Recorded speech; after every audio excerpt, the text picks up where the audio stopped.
Pada video kali ini kita akan berdiskusi dengan teman ngobrol saya, yaitu saya manggilnya Om Jatmiko ya, Om Jatmiko. Jadi kemarin itu saya kan kuliah, saya kan ngambil pasca sarjana ekonomi Islam di UIN Salatiga. Dan kemarin itu saya kan berangkat kuliah jam 10 pagi, 10 siang. 10 pagi itu siang sih sebenarnya. 10 pagi ya. Itu saya berangkat, begitu mau masuk tikungan kampus itu saya melihat ada mobil listrik BYD. Itu menurut look itu kokoh gitu loh. Dan keren. Tapi saya tuh jadi penasaran apakah interiornya itu sekokoh itu. Kalau yang saya tonton di channel YouTube-nya Auto Driver, itu looks-nya itu memang mewah gitu. Tapi kan saya karena kalau belum masuk secara langsung dan megang barang itu kan skeptis ya. Jadi pada mungkin saya ingin tahu persepsi Om Jatu tentang bagaimana sih mobil maksudnya perkembangan industri mobil listrik itu menurut Om Jatu gimana? Secara filosof atau secara apa? Karena itu jurnal persepsi kan, kita sharing perspektif ya. Ya, sharing perspektif. Kita berbagi persepsi, ngobrolin dari persepsi masing-masing ya. Mobil listrik mau nanti pada akhirnya mungkin mobil gas atau mungkin pada titik tertentu karena orang saking gabutnya muncul mobil dengan reaktor nuklir barangkali supaya tidak perlu ngisi bahan bakar 32 tahun lagi dan sebagainya. Bonus kita nggak pernah ngerti ya. Kalau aku lebih seneng ngobrolnya gini Mas Yuk. Sebenarnya ada berapa keyword tadi dalam perbincangan awalmu ya. Satu kaitannya dengan mobil kokoh, mobil listrik, produk Cina. Produk Cina, kemudian build quality dan sebagainya. Sebenarnya kan beberapa kosakata itu bagi Om ya, yang senang mencermati kata itu kan artinya ada sekian dinamika dalam pikiranmu, dalam batinmu yang itu mencoba membaca satu situasi atau satu fenomena lah. Dalam hal ini kita bicara soal mobil listrik ya. Mobil listrik, kemudian Cina yang sangat ekspansif dalam perkembangan mobil listrik di Indonesia, paling enggak yang kemarin dapat angin segar setauku ya.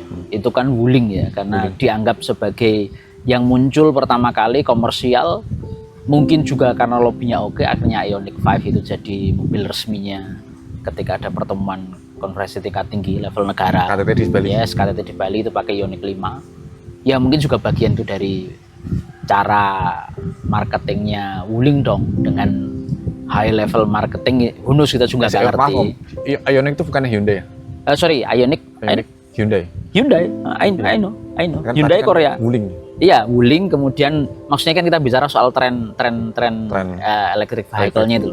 Kemudian berselancar di situ akhirnya kan Wuling juga memunculkan EV-nya. Tapi kan kalau kita melihat di Indonesia kan awareness pertama mobil listrik itu justru didapatkan oleh Hyundai.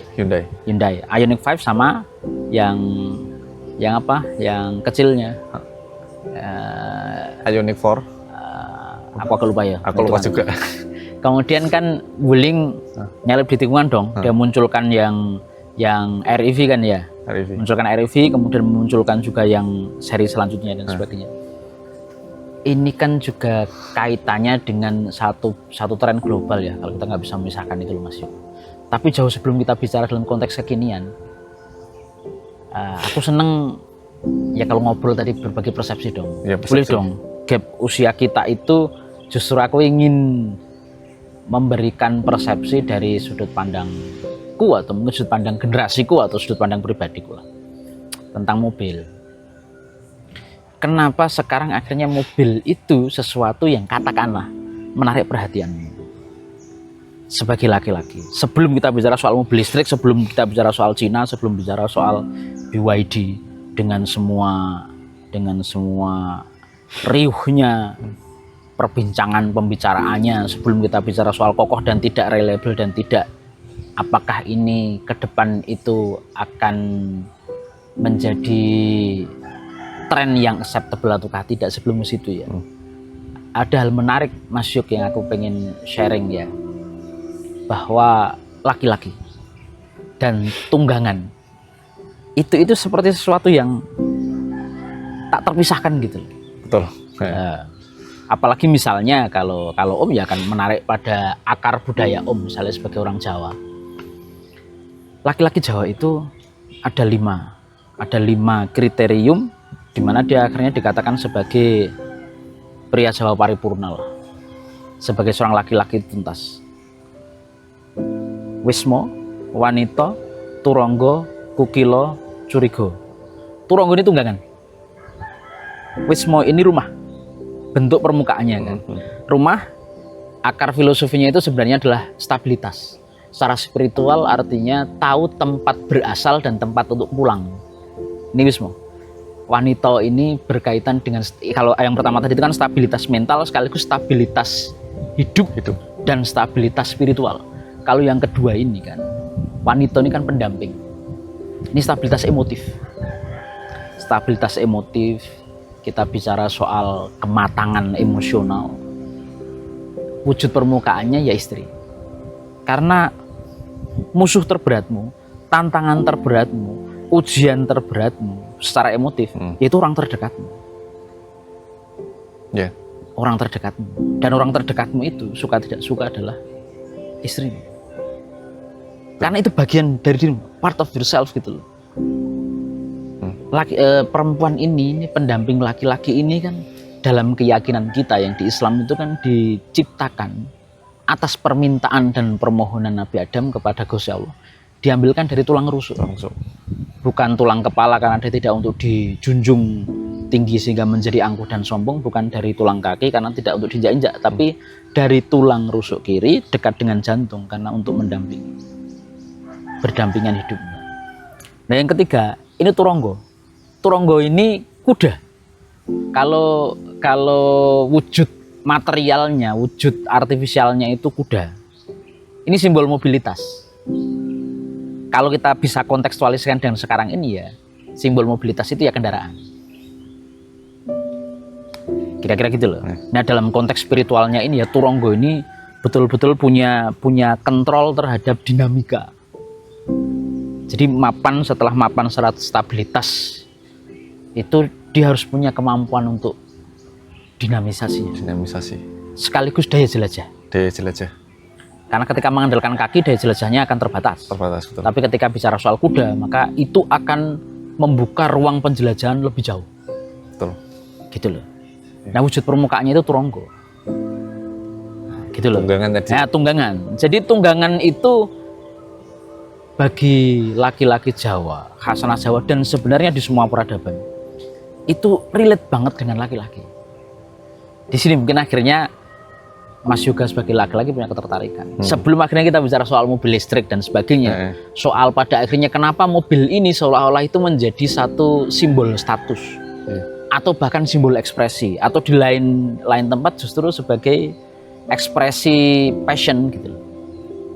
Selera mobil, pilihan mobil sangat berkaitan dengan sikap jiwa seorang laki-laki misalnya. Gitu loh. Ya pada akhirnya apapun bentuk permukaan yang muncul itu pasti itu merupakan ekspresi dari dinamika jiwa, apa yang dia pikirkan, apa yang dia rasakan, apa yang dia inginkan itu akan terwujud dalam hal yang sifatnya bisa diindra. Nah, cuma berkaitan dengan mobil Turonggo ini, aku pengen berbagi perspektif, persepsi, sudut pandang ya, bahwa semestinya kita bisa gali dong. Ya, dan mungkin pada akhirnya nantinya itu akan membantumu untuk memilih pilihan mobil pertamamu dan atau memperkuat alasanmu kenapa harus punya. Kenapa harus punya, untuk apa harus punya, dan akhirnya menjawab lalu apa yang tepat, yang itu bisa mengekspresikan dirimu gitu loh. Betul. Ya kan? Karena kalau enggak, karena gini, kalau kita itu tidak punya akar filosofi, kita tidak punya pijakan yang sifatnya intangible tentang satu hal, itu nanti pada akhirnya kita itu hanya akan mempersepsikan sesuatu sebagai tool, sebagai alat. ya akhirnya hampa. Ketika segala sesuatu itu dianggap sebagai tools, itu kita hanya akan menggunakan ketika perlu dan kita akan melupakan ketika tidak digunakan. Betul. Maka perhatian kita, careness-nya untuk merawatnya, memberi artinya akan kurang. Tapi kalau sesuatu itu kita anggap sebagai satu ekspresi dari satu bentuk dinamika jiwa, kelekatan emosi, itu pasti akan berbeda dong. Termasuk pilihannya. Termasuk pilihan. Sebelum kita bicara aspek teknisnya, reliable tidak, kemudian secara harga itu worth it tidak, secara selera oke tidak, bagaimana? Sebelum ke aspek teknisnya, kan menurutku kita perlu berbincang soal itu dulu gitu. Berarti apakah, bentar saya tanya ya. Berarti apakah sebetulnya tuh pilihan mobil orang itu merepresentasikan jiwa seorang laki-laki? Dalam persepsiku iya. Belum tentu juga itu pilihan idealnya dia, tapi setidaknya itu merupakan pergulatan antara satu, kondisi finansialnya, dua, preferensi emotifnya, tiga, ekspresi kejiwaannya. Kan ada orang yang kita tahu, ya apalagi kalau kita bicara laki-laki gitu. Ketika ya misalnya fenomena Suzuki Jimny keluar, yang akhirnya sekarang dianggap sebagai overpriced itu. Tapi kan di awal itu betul-betul menjadi hype. Ini bagiku itu fenomena Jimny itu mirip-mirip dengan fenomena Ceylon 7 yang dulu di tahun 90-an, di era-era Om lah kira-kira kan. Itu ketika Ceylon 7 booming, kemudian ngadain konser di Mandala Krida, di Kridosono itu kita nggak kuat beli tiketnya. Anak-anak mahasiswa awal atau SMA kelas 2, kelas 3 itu. Di situ harganya. Dulu berapa harganya? Ya pokoknya nggak terjangkau lah, mostly lah. Ya itu yang bisa beli kaum the have lah, orang-orang kota dan sebagainya. Nah kita yang mahasiswa proletariat itu kan, proletariat ini kan bisanya nunggu jebulan. Begitu sudah di tengah konser, kemudian pintunya dibuka baru merangsek masuk. Nah itu kemudian semacam ada vengeance, ada balas dendam ketika sudah mengalami mobilitas vertikal secara finansial dan sebagainya. Ada konser Ceylon 7 berapapun harganya dipilih. Itu sebenarnya itu membeli masa lalu, membalas dendam atas ketidakmampuan terhadap masa lalu gitu. Itu kan Suzuki Jimny itu legend gitu.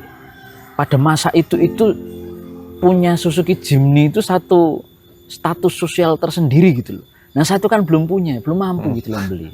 Maka begitu diproduksi ulang kan, diproduksi ulang itu sudah pegang, ya berapapun harganya.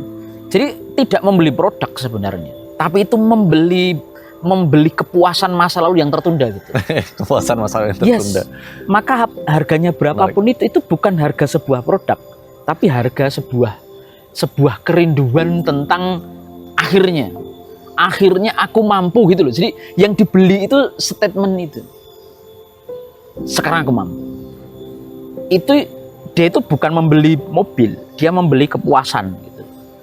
Maka ya untuk orang seperti ini tidak ada yang namanya overpriced atau overrated. Orang yang tidak suka Suzuki Jimny atau dari sudut pandang rasional akan menganggap wah goblok ya, beli Suzuki Jimny begitu. Dengan pricing itu dapat Cherokee kok. Yang secara horsepowernya lebih oke, tongkrongannya enggak. Tidak bisa dipotret dari sudut pandang itu. Ini tuh membeli masa lalu. Dulu pengen banget, belum bisa. Sekarang bisa. Ya dalam konteks yang lain misalnya es krim Vineta bagi orang-orang seusiaku dan lainnya. Dulu itu Walls itu sempat munculkan es krim Vineta yang dipotong lah. Itu wah. Waduh, itu pada masa kita kecil dan sebagainya itu melihat iklan itu semacam daydreaming gitu loh, bisa menikmati itu. Maka ketika Walls akhirnya memproduksi ulang itu langsung laris dan sulit didapatkan. Meskipun ya akhirnya sudah nggak bertahan lama. Karena bagi anak-anak usiamu mungkin atau yang anak-anak lebih muda dan sebagainya, mereka itu apa sih enaknya? Lebih banyak es krim sekarang yang lebih enak. Nggak ngerti, soalnya nggak mengalami zamannya. Jadi membelinya itu bukan membeli produk, tapi membeli satu bentuk kepuasan atas ketidakmampuan di masa lalu. Gitu loh. Jadi Jadi kita memotretnya mesti di situ itu. Ya ini karena tema perbincangan awal kita tentang mobil, maka kita nariknya ke mobil. Dan itu akan berlaku untuk semua hal. Konser Sheila on Seven, you name it, konsernya Michael Learns to Rock misalnya. Konsernya Metallica. Come on, ayo kita kalau misalnya kita sudut pandangnya rasional. Apa asiknya nonton band metal yang ditonton sudah kakek-kakek? Nggak bisa dong performanya maksimal. Ya sudah kakek-kakek ini. Tapi bukan itu yang dibeli. Yang dibeli itu adalah rasa puas akhirnya mimpiku itu yang dulu tertunda bisa terwujud sekarang.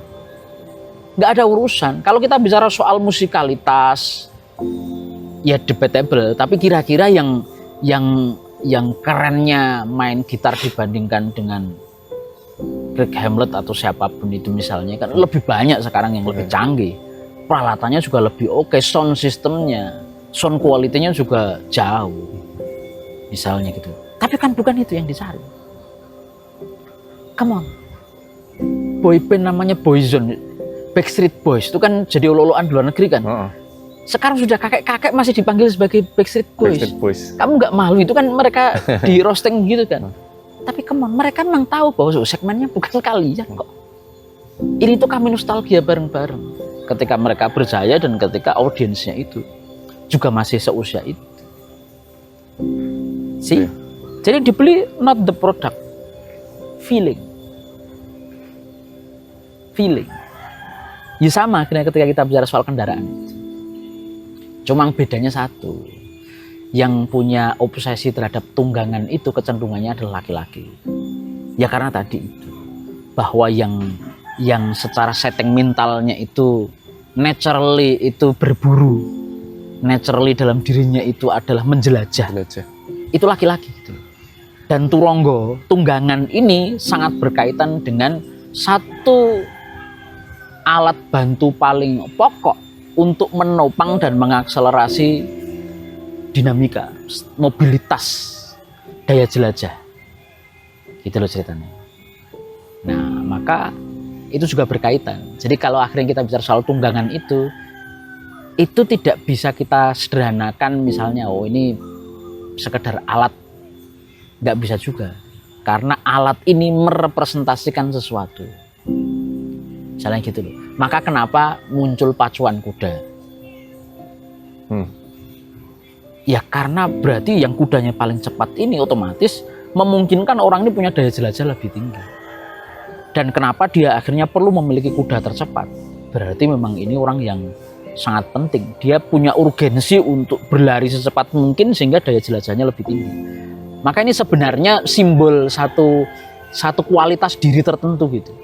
Hanya saja kan kadangkala kita pengen ngambil insannya kan. Membeli status, padahal status yang dibeli ini tidak menyimbolkan dinamikanya. Ya cara paling gampang misalnya kalau sudut pandang adalah sudut pandang rasional itu, yo nggak masuk akal misalnya neng Solotigo terus tuku Ferrari. Lah gimana? Misalnya katakanlah oke dia 6 percepatan, iso neng Solotigo sampai nyentuh separuh powernya. Atau kemudian di jalan tol misalnya, itu kan betul-betul harus nyoba ketika sepi-sepinya atau malah dikondisikan punya katakanlah punya jalur khusus, minta ada satu waktu dikosongkan. Ya kan tidak bisa. Kalau Jerman oke punya Nürburgring misalnya, atau nyewa sirkuit. Nah kalau di Salatiga mau nyewa sirkuit mana? Ya kan menjadi nggak rasional misalnya kan, ya kan. Tapi mempunyai itu dianggap sebagai sebuah status sebagai wong sing turah duit dan sebagainya. Akhirnya kan ini sebenarnya tidak lagi berkaitan dengan tunggangan. Yang dia kejar adalah prestis atau status sebagai orang sing wis turah duit. Ya sudah, kalau dengan cara itu dia puas, ya sudah, oke. It's up to you, silahkan. Itu duit-duitmu dan sebagainya. Kita nggak bisa mengkritisi meskipun kita juga bisa memberi catatan.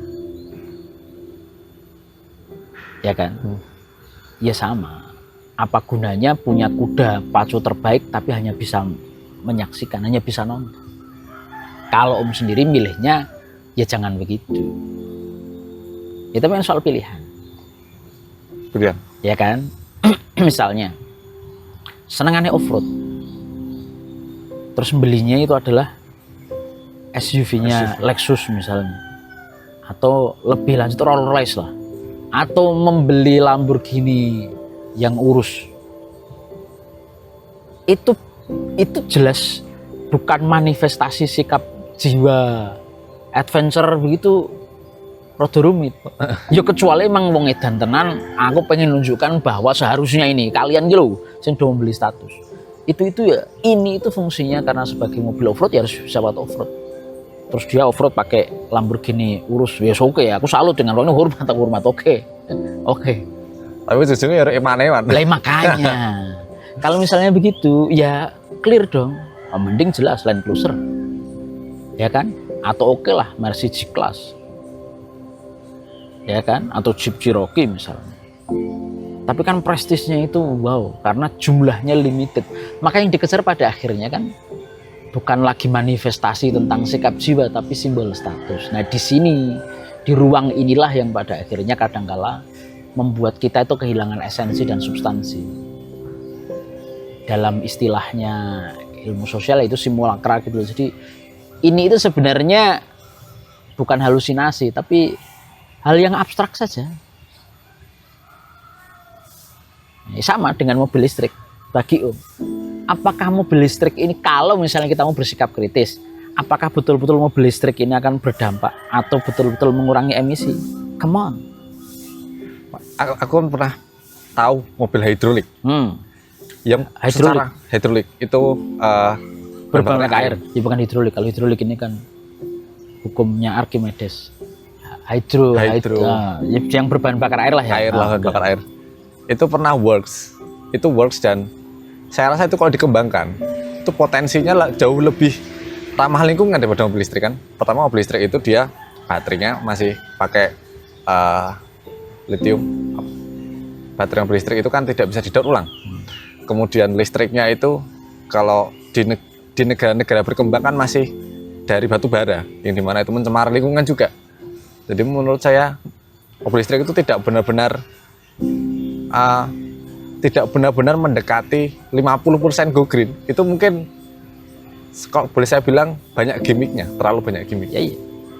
Ya makanya kan misalnya pada akhirnya kita bicara soal fenomena mobil listrik itu apakah betul-betul real bahwa itu environmental friendly.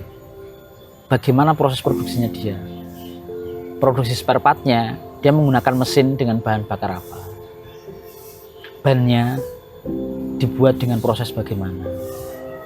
Jadi overall aku yakin kalau misalnya every detailnya itu dibedah, tetap saja itu mobil listrik dengan campaign untuk membunuh energi berbahan bakar fosil.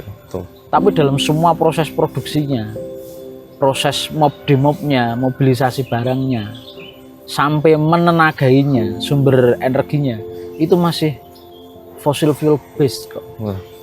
Jadi pada akhirnya tadi itu yang dijual itu adalah campaign abstraknya saja. Jadi orang membeli mobil listrik itu tidak membeli function, tapi membeli tren, membeli citra sebagai orang yang up to date, sebagai orang yang environment friendly. Bener. That's it. Jadi kalau sudah begitu ya reliable ataukah tidak itu nomor 6 swidak rolas lah. Nomor kesekian lah. Bagiku loh misalnya. Jadi ya tidak bisa omong kosong, tapi come on, ayolah. Benarkah kamu itu orang yang betul-betul peduli lingkungan dengan cara membeli mobil listrik? Yang kamu beli itu citra sebagai orang yang peduli lingkungan. Padahal kalau betul-betul pengen peduli lingkungan, simple kok. Jangan punya mobil. Benar. Clear kok. Kamu pengen ya misalnya pengen reduce, pengen mengurangi tentang fuel oil consumption. Ya kan? Ya sudah, jual mobilmu semua. Kamu pakai kuda, kemana-mana pakai public transportation. Itu clear, itu sikap yang paling jelas. Kalau alasan mendasarmu betul-betul cinta alam dan sebagainya, clear kok. Kuda zero waste loh. Ya kan, kotorannya bisa buat pupuk dan sebagainya. dia makan rumput yang rumput dimakan oleh kuda itu pada akhirnya membuat pertumbuhannya menjadi bagus. Betul. Sekaligus olahraga. Jadi Om pernah ngerasain ya. Jadi ketika misalnya latihan beban 20 menit dengan kamu naik kuda 20 menit itu, rasa lelahnya dan perasaannya itu betul-betul lebih kerasa ketika naik kuda. Dan naik kuda itu seluruhnya bergerak, bergetar. Dan ada dimensi emotifnya, ada feeling karena ada connection between us with the horse gitu loh. Misalnya. Menarik. Iya kan? Jadi come on, kita real saja, kita bicara terbuka aja bahwa orang pada akhirnya ketika membeli mobil listrik dan sebagainya tidak akan berpikir soal reliable ataukah tidak, kokoh ataukah tidak, enggak, karena dan begitu mereka juga tidak berpikir after sales. Yes, nggak mikir after sales kok. Mereka tahu bahwa ini cost kok, ini social cost kok, ini itu membeli citra kok, ini tuh memberi barang abstrak kok. Ya sudah, dia dapat poin bahwa ini membuat status sosialnya oke, performnya oke, dan kalau misalnya kita bicara begitu, apakah itu, to be honest ya, jujur-jujuran aja, apakah ini benar-benar orang yang cinta lingkungan? Enggak kayak. Jadi ayolah kita sama-sama tahu. Tapi bahwa tadi bagi laki-laki ini memang something yang sangat relate ya. Bagi perempuan itu punya pasangan laki-laki yang punya citra tinggi, itu juga something buatnya. Jadi akhirnya dua-duanya dapat. Itu loh Mas Yo. Ya rada angel dirimu pakai Ioniq 5 kemudian setiap hari makannya pakai pincuan daun, ya sulit juga lah. Yang kedua misalnya kita mau bicara kalau memang pecinta lingkungan pakai Ioniq 5 misalnya, ya makanya jangan daging sapi dong, karena menurut riset ternyata yang menyumbangkan karbon dioksida tertinggi itu malah bukan kendaraan loh, tapi perkebunan peternakan sapi loh. Karena efek gas metan yang dihasilkan oleh kotoran sapi, peternakan sapi besar itu loh, dalam huge number itu gas metananya itu jauh lebih tinggi dan itu jauh lebih problematik terhadap ozon kita ketimbang karbon dioksida dan atau karbon monoksida yang dihasilkan oleh pembakaran kendaraan. Tapi kamu pakai kendaraan listrik membawa tema environmental friendly di mana-mana, terus makanmu stik sapi. Itu pun nggak puas kalau bukan stik sapi dari Australia misalnya. Wagyu. Nah, kalau Wagyu sih Jepang agak mending. Kalau Wagyu kan lebih limited ya, dia cattle-nya kan lebih limited ya. Tapi kalau yang bicara soal ya daging sapi as a commodity kan tadi. Ini agak menarik.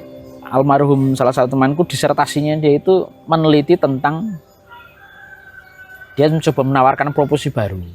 Semestinya Islam itu mendorong kurban itu lebih ke kambing atau domba. Pertama ya contohnya karena itu. Yang kedua, dalam sudut pandang environment itu ada riset yang menunjukkan bahwa support terbesar dari rusaknya ozon itu adalah gas metana, dan produsen gas metana terbesar itu peternakan sapi. Aku baru tahu soal gas metana ini. Ya makanya ini kan kita perlu sharing perihal demikian. Misalnya begitu. Gitu loh ceritanya. Nek kepengen sehat, jual itu semua mobil, ya kan? Melihara kuda. Ya kan? Itu jelas. Apakah reliable? Sangat reliable. Sangat reliable. Apakah dapat status? Sebenarnya iya. Kalau dicari status loh. Kalau zaman dulu itu kan orang yang punya mobil, zaman belum ada produksi massal mobil, maka di Asia Tenggara itu yang punya mobil pertama kali yaitu Sunan Pakubuwono X itu pemilik mobil pertama. Misalnya. Jadi dulu punya mobil oto itu jadi simbol status. Kalau sekarang kan kebalikannya. Orang punya mobil banyak tapi nggak punya kuda. Itu belum wow, tapi ada orang ya kan kok punya kuda, itu wow. Tapi maksudnya bukan kusir di depan, bukan kudanya kuda yang istilahnya warm blood kan gitu kira-kira. So bergantung nih pilihanmu. Kalau bicaranya soal sebagai alat transportasi di tengah keterbatasan transportasi publik di Indonesia, ya oke, kita punya mobil, oke. Tapi kita timbang tadi. Mungkin paling enak ya sudah, persepsikan mobil ini sebagai tools, sebagai alat, function base, sesuai dengan fungsinya. Di Salatiga apakah proper punya Ferrari? Apakah proper punya sedan atau city car cukup? Ya berkaitan dengan kebutuhan kita saja. Dan budget. Kan gitu. Nah, gitu. Tapi kalau levelmu misalnya sudah punya resources besar dan mikirnya itu betul-betul menjadi orang yang jujur dan real, cinta lingkungan, jual semua mobil, melihara kuda saja. Kemana-mana pakai transportasi umum gitu kan. Cuma kan memang tidak prestis toh ya. Masuk mau meeting, ketemuan dengan orang penting di hotel begitu nge-grab atau itu, waduh. Itu ketika kamu masih perlu opini orang. Tapi kalau kamu sudah tidak perlu opini orang, terserah orang mau nganggap aku apa dan sebagainya. Ya kalau mau bertemu denganku apa adanya, aku begini ini ya sudah. Itu nggak gampang. Jadi pada akhirnya bukan soal kepemilikan sumber daya finansial. Semua berkaitan dengan pilihan kita sendiri. Itu aja. Jadi ada sih menarik, aku baca di mana ya, tapi substansinya jelas aku agak lupa sih. Jadi jenjang strata sosial orang itu adalah jenjang terbawah tidak punya mobil. Karena kapasitas finansial yang tidak memungkinkan untuk punya mobil. Setelah itu kemudian punya mobil murah, mobil tengah, kemudian mobil mewah, mobil sangat mewah, sports car misalnya. Kemudian puncak tertingginya itu adalah tidak punya mobil lagi. Kembali ke nol. Tapi dia tidak punya mobil ini karena sikap sadar, bukan karena keterpaksaan kondisi. Kan kembali. Permukaannya sama-sama tidak punya mobil. Yang satu karena memang tidak punya sumber daya untuk membeli mobil, tapi punya keinginan. Yang satu tidak punya mobil itu karena pilihan sadar. Dia bisa beli pabrik mobil, tapi dia tahu bahwa at the end pada akhirnya aku tidak dinilai dan tidak dihitung karena mobil yang kumiliki. Dan urusanku sudah bukan lagi dengan orang. Urusanku dengan Gusti Allah yang meminta untuk menjadi rahmatan lil alamin, menjaga alam semesta. Dan mobil itu punya kontribusi merusak alam semesta, aku tidak mau terlibat di situ. Wes, aku jalan kaki atau pakai kuda atau kalau enggak ya pakai sarana transportasi publik sehingga minimalis kerusakannya. Tapi sumber dayanya bisa membeli pabrik mobil misalnya. Kan beda. Sama-sama kondisinya tidak punya mobil. Tapi kenapa dia tidak punya mobil dan untuk apa dia tidak punya mobil? Itu yang mendasar. Bagus begitu sih. Nah, kalau diskusinya begini kan ya menjadi tidak penting lagi apakah mobil listrik reliable ataukah tidak. Ya karena kita bisa jawab tidak. Mobil listrik BYD sedan atau Wuling Air EV tok bawa ke Sayung sana, rob setengah meter. Boh murah boh. Nah, makanya kan. Misalnya. Gitu loh. Menarik. Gitu Mas. Jadi ya it's okay. Kepengen nih ya karena something new, sesuatu yang baru itu kan kita tertarik untuk melihat. Ya kebetulan salah satu kawan Om ada yang punya BYD, pernah bonceng lah. Jadi ngerti oke lah. Kalau kita bicara soal build quality-nya keren, yes. Dan kalau kawan Om ini kan ya sudah pada dimensi dia perlu itu untuk aktualisasi, ya kan, punya alasan lah. Saya pikir dia akhirnya memilih untuk menghadiahi dirinya dengan BYD itu ada alasan lah. Dan aku menghormati itu, oke. Aku jadi setidaknya bisa jawab pertanyaanmu tuh. Build quality-nya lah, karena aku pernah nebeng. Kalau soal rasanya ya karena belum pernah nyetir nggak ngerti. Tapi ya sehebat-hebatnya mobil ya gitulah palingnya. Betulnya naik mobil bensin atau solar kan getar. Getar ada getaran. Tapi anteng. Mungkin kayak mainan gitu. Cuma masalahnya coba bayangkan, bagaimana kamu mengendari sesuatu nggak dapat feelingnya, nggak dapat taste-nya itu. Kan driving itu kan adrenalinnya itu ketika kerasa. Misalnya itu. Ganteng tok. Gak naik bom kar. Lah ya makanya coba. Ya akhirnya kan gitu kan. Nggak ada suaranya dan sebagainya. Padahal feeling yang didapat itu kan ketika justru knalpotnya meraung misalnya, atau kita ngerasakan hentakan gasnya, ngerasakan hentakan remnya, gitu. Tunggangan, dinamika itu kan adrenalin. I cannot imagine, nggak bisa bayangin terus terang nasib. Piye caranya adrenalin kita ini itu terlibat ketika mengendarai mobil listrik? Gimana aja? Kenapa bom kar itu diminati? Bukan karena ada yang naik bom kar itu menghindari tabrakan. Rano. Justru itu kan. Tabrakan. Nah, maka kan coba itu. Itu kan bukan di smoothnya itu yang dicari kan, adrenalinnya itu kan, karena saling tubuhan dan sebagainya. Sekarang bayangkan kamu naik bom kar, itu kemudian menghindari tubrukan itu. Di mana letak kesenangan? Seru.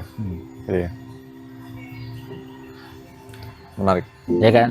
Dalam level tersendiri kan, kalau untuk keperluan kepuasan kan, itu kita nggak akan milih mobil matic. Sensasinya mindah, shifting gear pilihan, kelincahan ketika pada akhirnya memainkan kopling dan gear dan sebagainya, kan di situ artnya gitu loh, adrenalinnya itu di situ. Itu loh, shifting yang pas, smooth shifting, bagaimana menjaga shifting ketika RPM masih tinggi, bagaimana adrenalinnya itu berpacu, kemudian mengkalkulasikan shifting yang timingnya pas, tidak membuat energinya ngempos dan sebagainya, kan di situ. Artnya, seninya, lalu kesenangannya di situ. Yeah. Nah, sekarang mobil listrik nggak pakai persneling, Otomatis transmisinya. automatic transmission dan sebagainya. Serana suaranya ini. Nggak ada suaranya. Sudah begitu harus menghindari tabrakan. Emang nggak bisa buat tabrakan, orang ada AI ini langsung ngindar. So, where's the art? Tapi Status. nah, jadi kalau sudah orientasi status, jangan bicara soal reliable ataukah tidak. Jangan bicara ini itu oke ataukah tidak. Ya, emang itu kehebatan orang-orang barat itu branding. Baik, sebenarnya bukan cuma orang barat ya, karena faktanya yang sekarang masuk di Indonesia electric vehicle-nya itu bukan Tesla kok yang penjualan terbanyak. Apa coba? Ya Hyundai sama Wuling. Hyundai mau. Clear. Padahal siapa yang mempelopori mobil listrik pertama kali? Tesla. Sebelum Tesla,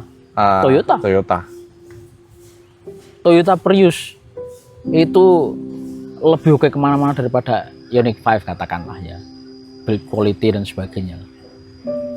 Tapi nggak tahu kenapa. Yeah. Mercy tukeran sama Toyota untuk alih teknologi. Mercy belajar tentang listrik, mobil listrik ke Toyota, Toyota belajar tentang transmisi ke Mercedes-Benz. Tapi dua-duanya juga sekarang belum merajai pasar tentang mobil listrik. That's it. Jadi apakah aku masih perlu menjawab tentang pertanyaan awal? Karena ini jurnal persepsi kan, kita sharing Persepsi. gitu ya. Nah, sekarang saatnya kita bekerja supaya punya resources untuk membeli pabrik mobil, tapi memilih untuk memelihara kuda.